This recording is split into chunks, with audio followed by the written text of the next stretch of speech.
السلام عليكم ورحمة الله وبركاته. أعوذ بالله من الشيطان الرجيم. بسم الله الرحمن الرحيم.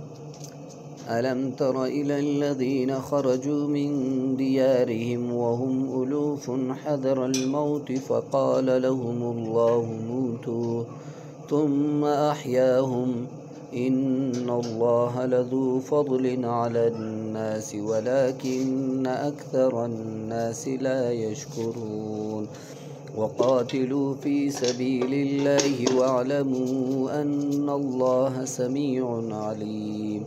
من ذا الذي يقرض الله قرضا حسنا فيضاعفه له أضعافا كثيرة والله يقبض ويبسط وإليه ترجعون.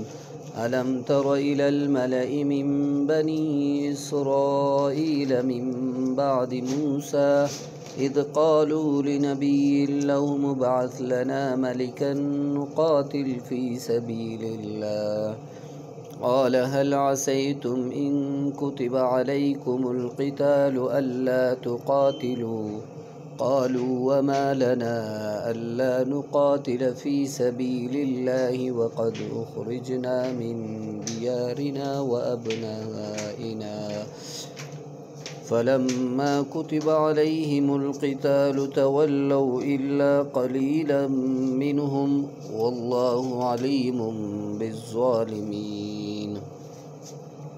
وقال لهم نبيهم إن الله قد بعث لكم طالوت ملكا قالوا أنى يكون له الملك علينا ونحن أحق بالملك منه ولم يؤت سعة من المال قال إن الله اصطفاه عليكم وزاده بسطة في العلم والجسم والله يؤتي ملكه من يشاء والله واسع عليم.